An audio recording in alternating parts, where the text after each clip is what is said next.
दोस्तों नमस्कार। सबसे पहले तो आप सबको बहुत बहुत धन्यवाद। पिछले 4 वीडियोस जो मैंने दिल्ली चुनाव को लेकर बनाए थे, जिसमें मैंने आपके सामने बहुत सारा डेटा रखा था, वो आप लोगों को बहुत पसंद आया और मेरा असेसमेंट यही था कि अगर ये 4 पैरामीटर काम करते हैं तो बीजेपी की जीत जो है वो निश्चित है। हालांकि अभी कंक्लूजन नहीं आया है, लेकिन इलेक्शन कमीशन की वेबसाइट से आप देख सकते हैं कि बीजेपी ने काफी बढ़त बना ली। अब जो चारों बातें थी वो क्या थी, उसको हम डेटा से देखेंगे कि जो हमने एनालिसिस किया था क्या वो सही था या नहीं था। सबसे पहला मुद्दा ये था कि क्या बीजेपी अपना वोट शेयर बढ़ा पाएगी, क्योंकि सबसे इंपॉर्टेंट चीज यही थी। पिछले 8 चुनाव के अंदर बीजेपी अपना वोट शेयर नहीं बढ़ा पा रही थी, तो बीजेपी को अपना वोट शेयर बढ़ाना बहुत जरूरी था। इस बार कितना बढ़ा, उसका डेटा देखकर हम आज उसकी चर्चा करेंगे। ये आपके सामने रहेगा ताकि आप उस चीज को समझ सकें। दूसरा, आप इस बात को भी देखेंगे कि जो बीजेपी के साथ साथ जो कांग्रेस की बात थी, क्या कांग्रेस अपने आप को रिवाइव करने का प्रयास करेगी? ये दूसरा सबसे बड़ा सवाल था, क्योंकि जितना भी वोट बैंक कांग्रेस का था वो आम आदमी पार्टी में गया। अगर आम आदमी पार्टी सरवाइव कर रही थी तो वो कांग्रेस की कमजोरी पे। अगर कांग्रेस अपने आप को रिवाइव करती है तो इसकी पूरी कीमत उठानी पड़ेगी आम आदमी पार्टी को, जो हम इस बार चुनाव में देख सकते हैं, उसकी भी मैं आपसे चर्चा करूंगा। तीसरा मुद्दा जो सबसे इंपॉर्टेंट था वो ये था कि क्या इस बार देश की जनता, खासकर दिल्ली की जनता, क्या सिर्फ फ्री बीज की बात करेगी या वास्तव में डेवलपमेंट को भी सोचेगी? क्योंकि कहीं ना कहीं केजरीवाल का जो एजेंडा है वो फ्री बीज से संबंधित है, डेवलपमेंट से संबंधित नहीं। चाहे वो कुछ भी बोले, education model, health model, free, ये वो सब, जनता शायद अब उस बात पे भरोसा नहीं कर रही। और चौथा सबसे बड़ा मुद्दा, क्या केजरीवाल खुद अपने लिए एक लायबिलिटी बन गए? क्योंकि जिस तरह से, चाहे वो शीशमहल घोटाला हो, चाहे वो लीकर घोटाला हो, चाहे उनके घर में एक महिला सांसद के साथ मारपीट हो, ये 3-4 इतनी बड़ी घटनाएं थी और उनके बाद केजरीवाल को अपने आप को डिफेंड करना और एक्सेप्ट नहीं करना कि अगर ये गलतियां थी तो हम इसको दोबारा देखेंगे, कहीं ना कहीं ये दर्शाता था कि केजरीवाल सत्ता के लोभी हो गए हैं और किसी भी कीमत पे सत्ता चाहते हैं। ये चारों बातें जनता के सामने थी, लेकिन इस चुनाव में अभी तक क्या हुआ, अभी तक का परिणाम क्या है, उसकी हम चर्चा करते हैं। दोस्तों अगर आप ध्यान से देखें तो अगर हम इस बार ये देखें कि बीजेपी के जो वोट शेयर हैं वो कितने हैं, तो आपको ये बात समझ में आ जाएगी कि इस बार जो बीजेपी का वोट शेयर है वो करीब 47% है। पिछले 8 चुनाव के अंदर बीजेपी का वोट शेयर कभी भी 32 और 38 के ऊपर या नीचे नहीं गया था। और मैंने उसका लिंक में इस वीडियो में डाल दूंगा, जिसको आपने बहुत पसंद किया था, पिछले 8 चुनाव का एनालिसिस, कि क्या बीजेपी अपना ये आंकड़ा पार करेगी। तो इस बार जो बीजेपी को जो वोट शेयर मिल रहा है वो वास्तव में इंटरेस्टिंग है, क्योंकि अगर बीजेपी को अगर ये अपना वोट शेयर मिल जाता है तो निश्चित रूप से 38 से बढ़कर अगर वो 47 या 48 हो जाता है तो 10% का गेन दिल्ली चुनाव में बहुत ज्यादा है। हालांकि अभी चुनाव जारी है, लेकिन मैंने सारी 70 सीटों के परिणाम देखे हैं, सिर्फ 6 सीटें ऐसी हैं जहां से 1000 से कम वोट का डिफरेंस है। एक आधी सीटें ऊपर नीचे हो सकती हैं, लेकिन इतना बड़ा शिफ्ट आ जाएगा कि बीजेपी हार जाए और आम आदमी पार्टी सत्ता में आ जाए, ऐसा नहीं लग रहा है। दूसरी तरफ हम ये देखते हैं कि कांग्रेस का क्या हुआ। अगर आप ये देखें, कांग्रेस के अंदर पहले पिछले चुनाव में कांग्रेस का जो वोट परसेंट था वो सिर्फ 4.5% था। इस बार कांग्रेस को करीब 6.5% वोट मिला है, जो आप आसानी से देख सकते हैं।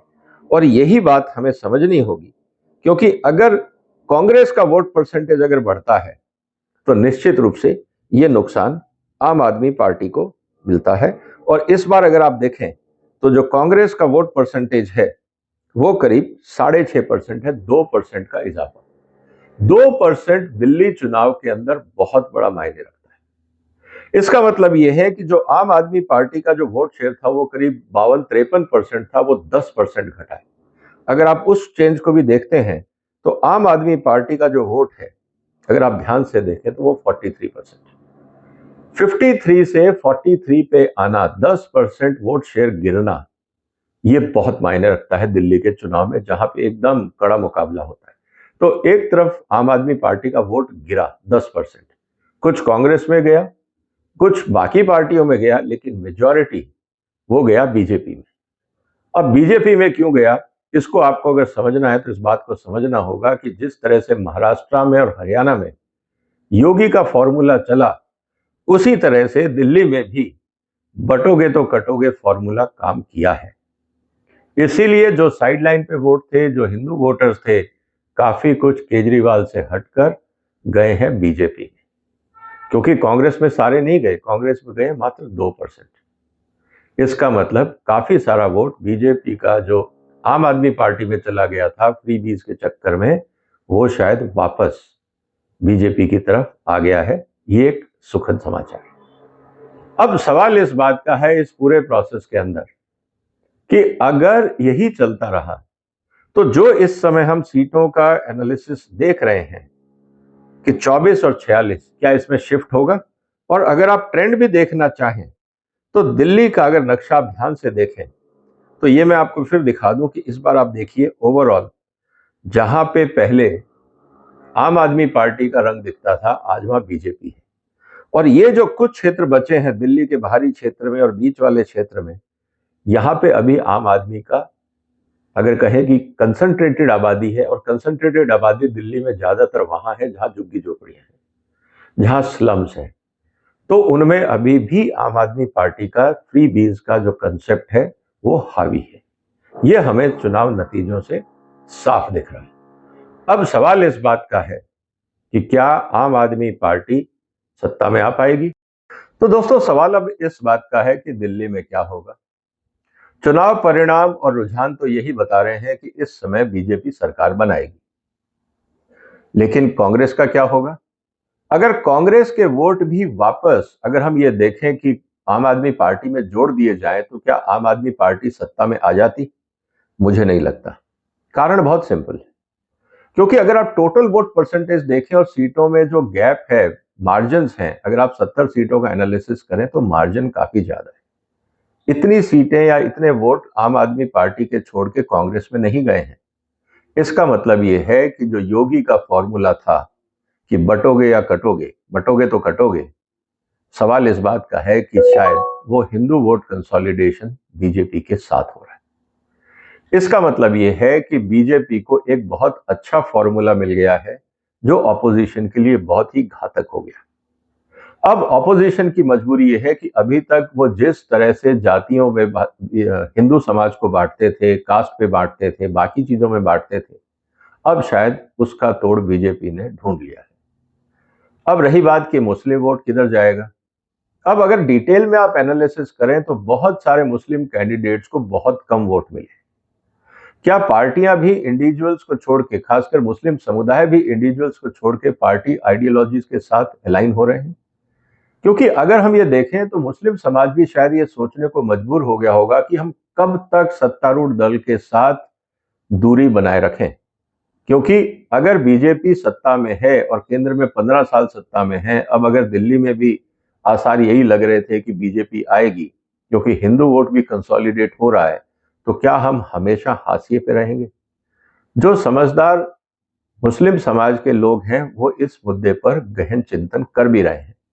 इसका मतलब यह है कि आने वाले दिनों में भारत की राजनीति में जो मुस्लिमों को हम लोगों ने अभी तक एक वोट बैंक समझा हुआ था, खास अपोजिट टू बीजेपी पार्टीज के लिए, शायद उसमें बदलाव आएगा। अब समस्या यह है कि क्या ये जो चेंजेस हो रहे हैं इससे भारत की राजनीति में फर्क आएगा? मुझे तो लगता है आना चाहिए, क्योंकि जब वोट बैंक की राजनीति खत्म हो रही है तो अल्टीमेट आपके पास बचता है डेवलपमेंट की राजनीति। केजरीवाल ने कोशिश करी थी कि वोट बैंक से हटकर वो एक फ्री बीज की राजनीति खेलें, लेकिन मैं शुरू से ये कहता रहा कि फ्री बीज की राजनीति ज्यादा चलेगी नहीं, क्योंकि ये फॉर्मूला कोई भी अपना सकता है। ना अरविंद केजरीवाल ने जेब से आज तक 5 पैसे दिए किसी को, टैक्स पेयर का पैसा बांटा गया। बीजेपी भी ये कर सकती है, कांग्रेस भी कर सकती है, कोई भी सत्तारूढ़ दल है जो फ्री बीज की लिस्ट जारी कर सकता है। इसीलिए अगर कोई 2 रुपए की बात करेगा तो बाकी लोग 4, 5, 10 रुपए की बात करें। ये जो फॉर्मूला है ये बहुत आसानी से रेप्लिकेट किया जा सकता है, इसके अंदर कोई भी दिमाग की जरूरत नहीं है।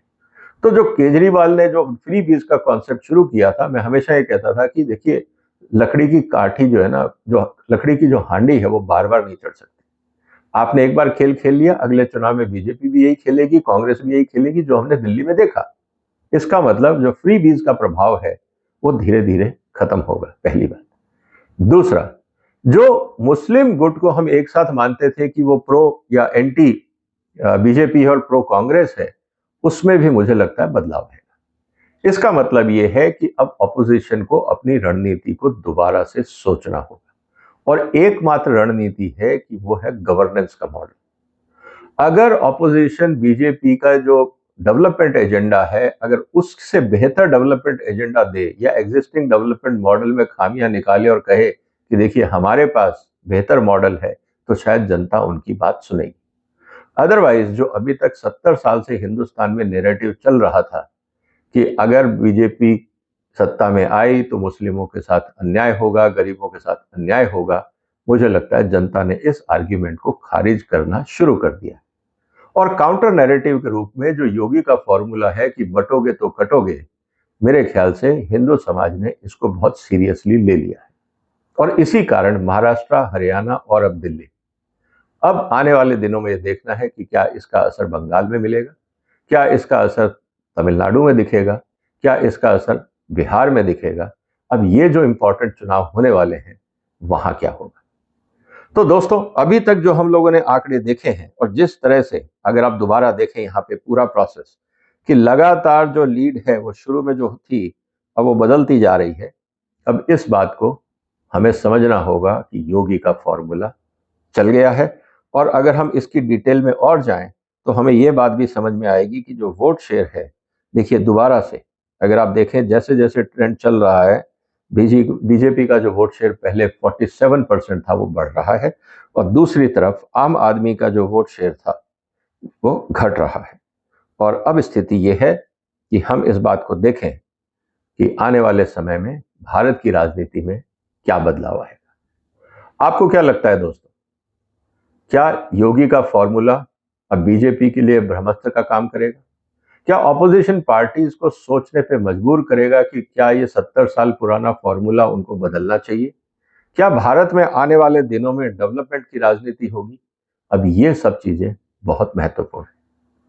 आपको जो भी लगता है दोस्तों, आपके जो भी विचार है, कमेंट बॉक्स में लिखिए। इस वीडियो को दोबारा देखिए, और इसके नीचे जो मैंने आपके लिए 2-3 वीडियोस के लिंक और डाले हैं, जो इससे पहले मैंने बनाए थे, चुनाव होने से पहले और उसके बाद जो असेसमेंट हुआ था, वो आपके लिए भी मैं डाल दूंगा। आपने वक्त निकाला, आपका धन्यवाद। आपने इस वीडियो को पसंद किया या नहीं किया, ये तो आपके कमेंट बताएंगे, लेकिन इसको शेयर जरूर करिएगा, इन मुद्दों पे चर्चा जरूर करिएगा। फिर मुलाकात होगी और डेटा के साथ। तब तक अपना ध्यान रखिएगा। फिलहाल वंदे मातरम।